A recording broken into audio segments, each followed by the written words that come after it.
मैं थोड़ा जिगर जी एक दो चीजें आपसे समझ लूं। एक तो आज 5G का उद्घाटन किया, उसमें भी कोई झंडी अंडी हिलाई है 5G का। मुझे एक चीज समझ नहीं आता, अपना 3G 4G तो चल नहीं पाता है। मतलब हम सब लोग राजधानियों में बैठे हुए लोग हैं, कभी किसी का नेट चला जाता है, कभी फ्रीज हो जाता है, 10-12 एमबीपीएस से ज्यादा चलता नहीं है। ये किसके लिए बेवकूफ बनाया जा रहा है? मतलब आप 5G नहीं, आप 50G ले आइए।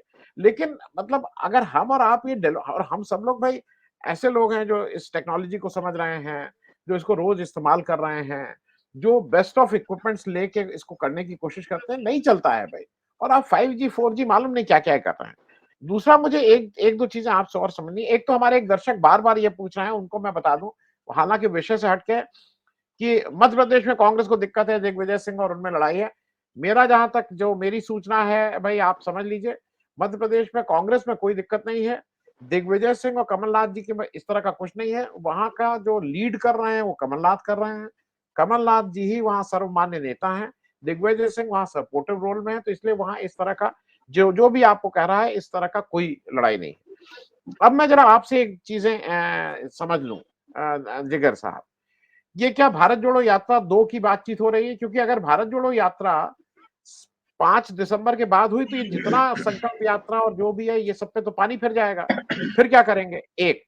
दूसरा, नौकरशाहों का इस्तेमाल जितना आपके गुजरात राज्य में हुआ, और उसके बाद उन नौकरशाहों को से काम लेके और उनको आज जेल में, जितने नौकरशाह शायद गुजरात में जेल में है, उतना इस पूरे मेरी जितनी जानकारी, किसी राज्य में उतने नौकरशाह जेल में नहीं होंगे।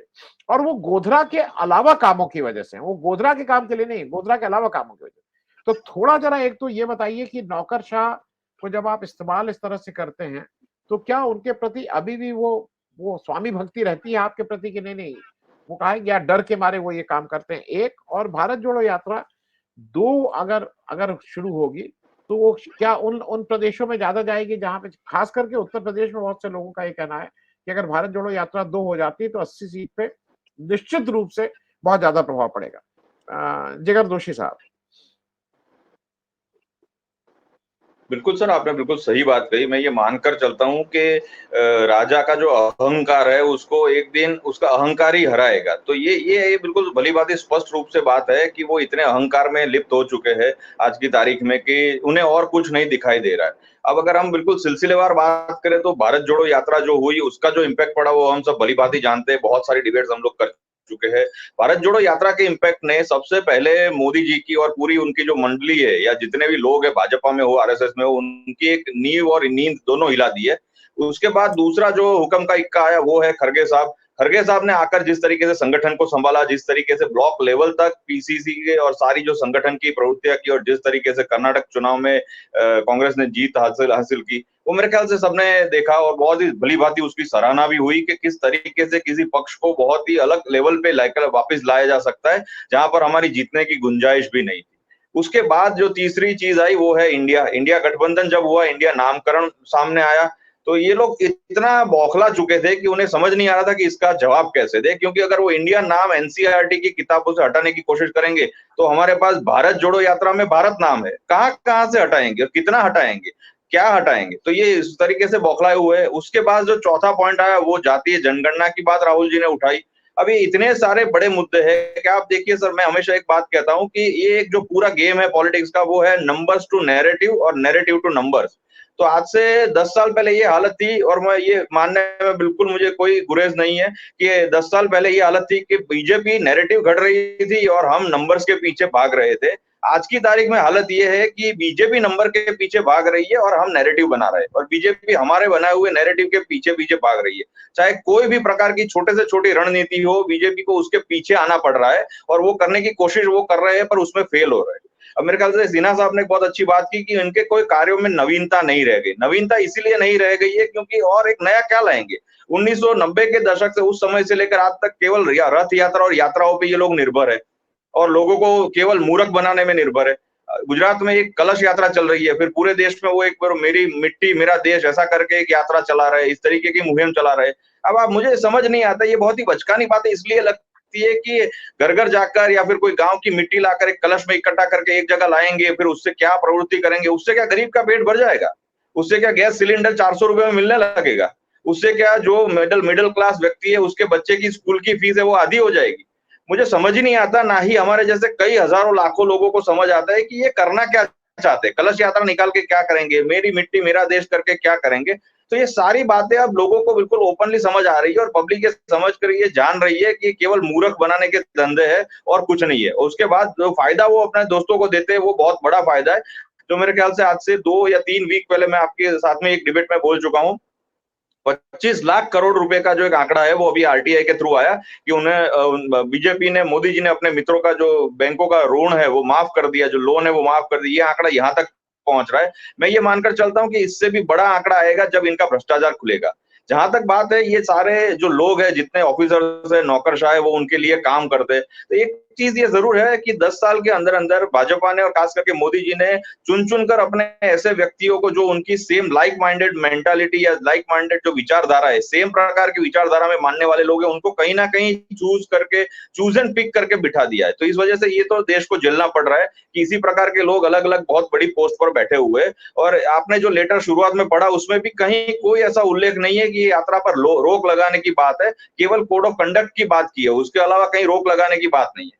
पर एक बात के लिए मैं मोदी जी को आपके माध्यम से धन्यवाद देना चाहूंगा कि उन्होंने हम सबको, पॉलिटिकल पार्टीज को और देश की जनता को भी ये सिखा दिया कि अगर आपको, आपके अंदर ये काबिलियत है कि आप सामने वाले का सही सही दाम लगा लो और आपके पास उसकी अतीत की फाइलें हो, तो आप उससे कुछ भी काम करवा सकते हो, भले वो आपकी विचारधारा में मानता हो या ना मानता हो। ये बात उन्होंने पूरे देश को सिखा भी दी, समझा भी दी। तो मेरे ख्याल से अब आने वाले समय में अच्छा समय ये होगा कि जो बुरे व्यक्ति है या जो बुरे नौकरशाह है, जो सही सही काम नहीं करते, तो उनको भी उनका रास्ता मालूम हो जाएगा और साथ में जो अच्छे लोग हैं उसका एक बाइफरकेशन हो जाएगा। जिस तरीके से आज हम मीडिया के अंदर बाइफरकेशन कर पा रहे हैं कि एक अच्छा मीडिया है जो हम मेहनत कर रहे हैं, आप लोग मेहनत कर रहे हैं, और एक गोदी मीडिया है। तो ये जिस तरीके से दो भाग पड़ गए, वैसे ही सेम भाग पड़ेंगे आने वाले समय में नौकरशाहों के अंदर, ये साफ दिखने लगेगा।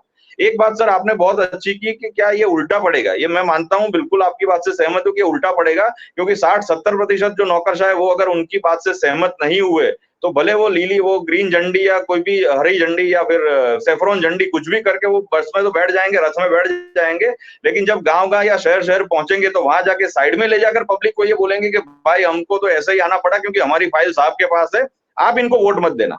तो मेरे ख्याल से ये उस दिन उल्टा पड़ेगा जब रियल फील्ड में ये लोग नौकरशाह सब जाएंगे, क्योंकि ये सिर्फ और सिर्फ प्रेशर का खेल है जो मोदी जी भली भांति जानते हैं, बरसों से कर रहे हैं। पर मुझे लग रहा है जी, प्रेशर जी। का खेल भी इतना काम नहीं आएगा, क्योंकि एक हर चीज की एक लिमिट होती है, हर चीज की एक मर्यादा होती है, और वो मर्यादा के ऊपर जब बात जाती है तब कोई भी व्यक्ति रिएक्ट करता है, वो बिल्कुल सीधी बात है। हाँ, एक हिंदुस्तान की एक तासीर जरूर है, वो जो मैं मानता हूँ, अगर हम आजादी के समय से भी देखें तो शायद 5 या 10% लोग थे जिन्होंने पूरे आजादी के जो लड़ाई थी उसमें भाग लिया था, बाकी लाखों करोड़ों लोग ऐसे थे, शायद हम समझ सकते कि 25-30 लाख अंग्रेजों के सामने अगर हम 25-30 करोड़ हिंदुस्तानी थे तो भी क्यों 200 वर्षों तक वो राज करते रहे। तो एक ये चीज जरूर है कि शायद हम लोग कई बार चुप रहते हैं या बात को टाल देते हैं या डर के मारे चुप रहते हैं, पर एक लिमिट जब आती है, जब वो जो समय जब करवट बदलता है, तो ये सीधी सी बात है कि ये रिजीम भी जाएगी और बिल्कुल भली बात 2024 में जाएगी।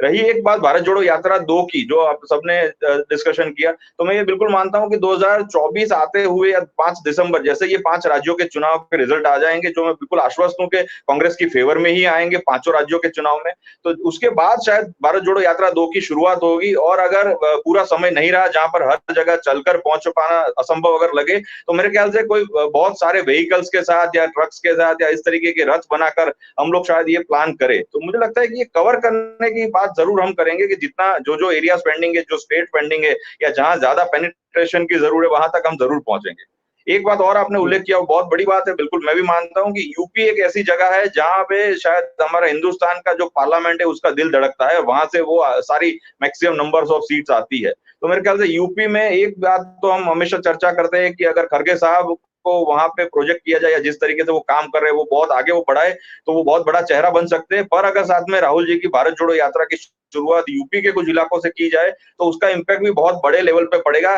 पहली जो भारत जोड़ो यात्रा हुई उसका इम्पैक्ट भी आज तक हम देख रहे हैं अलग अलग राज्यों में, तो मेरे ख्याल से दूसरी ही जो यात्रा होगी उसका इम्पैक्ट इतना जबरदस्त होगा कि मोदी जी की कोई भी यात्रा मेरे ख्याल से कहीं कोई, जैसे धनंजय जी ने कहा कि वो रथ लेके निकलेंगे महाभारत काल के, तो भी वो लोग उनको साइड में बिठा देंगे और बोलेंगे हमें आपकी कोई यात्रा में कोई इंटरेस्ट नहीं है। तो मुझे लगता है अब ये लोग निरर्थक हो चुके हैं, अब इनके पास कोई मुद्दा नहीं है, कोई नवीनता नहीं है, कोई नई रणनीति नहीं है, बस एक ही रणनीति है कि कहीं कुछ भी हो जाए, ईडी को भेज दो, बाकी कुछ नहीं है। कार्यकर्ताओं पे भरोसा मत करो, अपने लोगों पे भरोसा मत करो, सिर्फ केवल नौकरशाहों पे भरोसा करके फाइलों को दबाओ, उनके अतीत की फाइलों को खंगालो, कहीं किसी ने करप्शन किया है तो डराओ, और नहीं डर रहे तो उसके अलावा पैसे की लालच दो। यही सारे खेल है जो जिस खेल में ये लोग बिल्कुल माहिर और वो कर रहे हैं। तो मैं ये मानकर चलता हूँ कि अब अंधभक्त जो है वो समझ गए हैं कि हमारे कपड़े भी आज की तारीख में फट चुके हैं, 1200 रुपए की गैस की बॉटल ले लेकर। तो अंधभक्त भी, मुझे नहीं लगता कि 37% अंधभक्त उनको इस बार वोट देंगे, उसमें भी बहुत भारी कटौती आएगी। क्योंकि मैं सोशल मीडिया में एक चीज बहुत नोटिस कर रहा हूँ कि आज से 6-12 महीने पहले अंधभक्त इस तरीके से ट्रोलिंग करते थे कि वोट तो मोदी जी को दूंगा, सवाल राहुल गांधी से पूछूंगा और हर चीज के लिए जिम्मेदार नेहरू जी को ठहराऊंगा। वो जो नंबर ऑफ ट्वीट्स आते थे, जो नंबर ऑफ जो चैट होता था, वो उसकी भी आज की तारीख में सर बहुत कमी आ गई है। मैं लिटरली देख रहा हूँ कि अब अगर मैं कुछ पोस्ट करता हूँ तो पहले मुझे 200 लोग जवाब देते थे, उसमें से 150 लोग गाली बकते थे जो अंधभक्त होते थे। आज की तारीख में 10 लोग भी नहीं बोलते। अगर वो 10 लोग भी बुरा बोलते तो उसके सामने और 50 लोग इस तरफ से आ जाते जहां पे अंधभक्तों को भागना पड़ता है, या वो खुद को ही मतलब सामने वाले को ब्लॉक करके चले जाते। ये स्टेज अब आ चुका है। तो ये मैं देखता हूँ कि ये केवल कांग्रेस के या इंडिया के कार्यकर्ता नहीं है, ये आम सामान्य जन है जो बिल्कुल फेड अप है। वो समझ चुके सच्चाई क्या है, उन्हें सारे आंकड़े पता है कि भारत में मोबाइल नहीं बन रहा है, यहाँ केवल असेंबल हो रहा है। उन्हें ये सच्चाई पता है कि मित्र के लिए उन्होंने कितना पैसा दे दिया और अपने बाकी जो लोग कार्यकर्ता या देशवासी है उनको किस लाइन में कगारों में खड़ा कर दिया। और एक चीज मैं हमेशा मानता हूं, और ये आजकल मैं ट्वीट में भी लिख रहा हूँ पिछले कुछ दिनों से, कि मुझे नहीं लगता ये पैसा उनके दोस्त का है, क्योंकि जो व्यक्ति का कंट्रोल उसकी पूरी पार्टी पर है, पूरे संगठन पर है, सारे मीडिया पर है, इतने कार्यकर्ताओं पर है, हर एक नेता पर है। वो लाखों करोड़ों रुपए का जो वहीवट है या जो हिसाब है, वो क्या दोस्त के हाथों में दे देंगे? मैं ये बिल्कुल मानकर चलता हूँ कि उन्हीं का पैसा है, उन्होंने बहुत ही मजे से ये पैसा बनाया है, अरबों खरबों रुपया। और एक दिन ये जरूर आएगा जब अंधभक्त की भी देखेंगे कि उनके जो बड़े ताऊ जी है, विश्व गुरु जी, वो इनको 8,000 करोड़ के प्लेन में बैठकर टाटा बाय बाय करते हुए नजर आएंगे और बोलेंगे अब आप अपना अपना देख लो, मैंने तो भारत देश को मुझे जो बनाना था बना दिया, आप अपना देख लो, मैं चल रहा हूँ विदेश, वहां पे मेरी कोठी तैयार है।